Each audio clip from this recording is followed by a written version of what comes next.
They say you don't gotta go home, but you can't stay here. And no, I don't wanna be alone. Hi and welcome to BIMTech Solutions. In this video we're going to look at creating a bracket to carry MEP services in a project. To start off we're going to go to File, New, Family, and we're going to use our metric generic model template.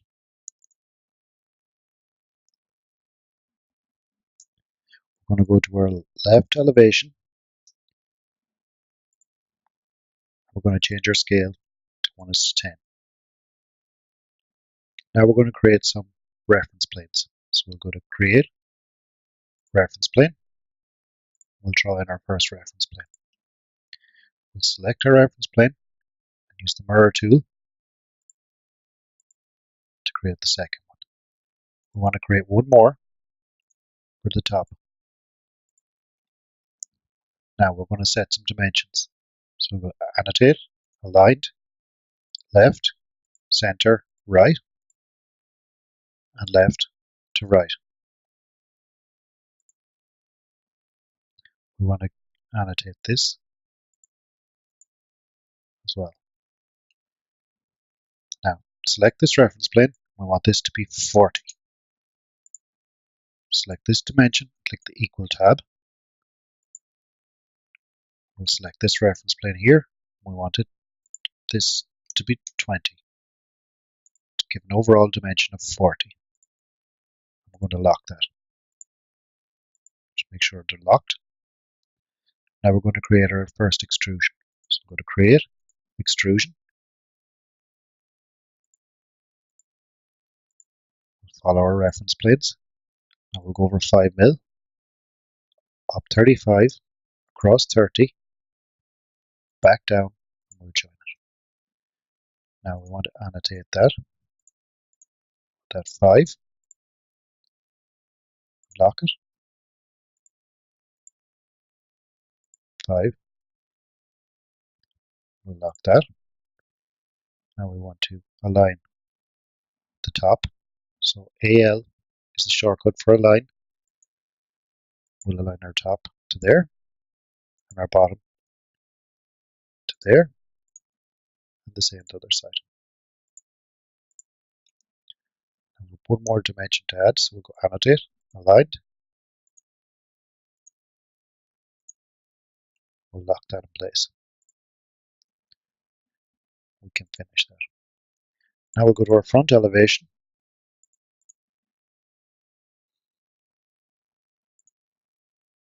We're going to create some reference planes. We'll create reference plane. We'll select that and mirror. We'll drag our extrusions and lock them to those reference planes.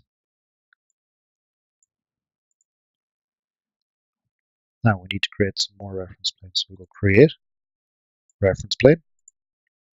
We'll create one there and one there. We'll annotate them. So from this reference plane to this, we'll leave it open for now. And the same this side. Now we want to annotate, aligned. We're going to go from left to center to right. Click equal. From left to right. I'm going to leave that open for now. Now, on our floor plan, we're going to create our threaded rods. So we're going to go to Create, Extrusion. We're going to use the Circle tool, and we want a radius of 6.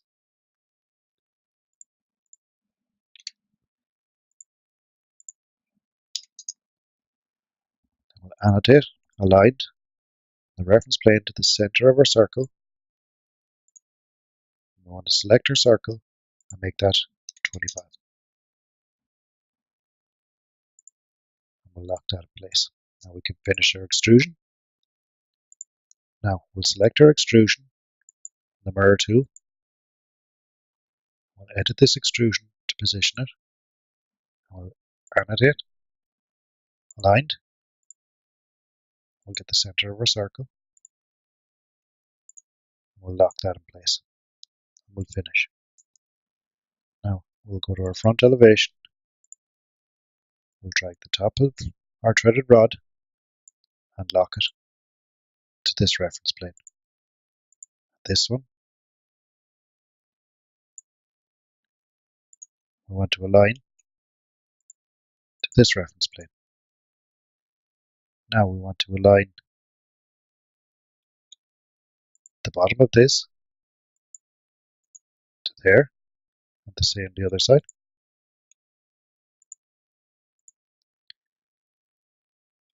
Now we're going to set some parameters to control the width and height of our bracket. So we'll select our dimension, create parameter. We're going to make these shared parameters. We'll go to select, and I've created these already, but I'll show you how to do it now. We want to go to create. I'm going to call it bracket 1. We want to create a new group called bracket. Now we want to create some new parameters within the group. So we're going to go rod A length and new rod B length, new, and bracket length. So we have our top dimension that wants to be our bracket length. So we're going to select bracket length. Okay. We want that as an instance parameter. We'll lock that. Now we want to have this as rod A. So we'll go to create parameter, shared, select rod A. Okay. I want that as an instance parameter. We'll lock that. Now we want this one as rod B. So we'll go to share parameter, select rod B with an instance parameter. We'll lock that. Now we'll just test our parameters to make sure everything's working. Over here in family types, we're going to change our bracket length to 800. Rod A is going to be 600. Rod B is going to be 500. And that's working perfect. Now we'll look in our 3D view, make sure everything looks okay, and we're good to go. Now we're going to test this out in a new project. So we'll go File, New Project, and we'll use the construction template. We'll go back to our family, and we'll load it into our project. And we'll just place a few instances. I'll show you how to schedule this now. So we'll go over here, we'll right click, New Schedule, Generic Models, and click OK. Now we want to find our shared parameters we just added, which is bracket length, our mark, rod A, rod B. We'll put our mark to the top and click OK. Now there you have all your brackets and the dimensions for each component. Just to show you now, we can change them. So we'll have this as 700, this is 4. We'll put this one as 9 and 3. We'll go back to our schedule. There you can see it's changed in our schedule. This is a very useful bracket where you have surfaces to hang on sloped, pitched roofs or uneven surfaces. Thanks for watching. Please comment below and don't forget to subscribe. Thanks. They say you don't gotta go home, but you can't stay here.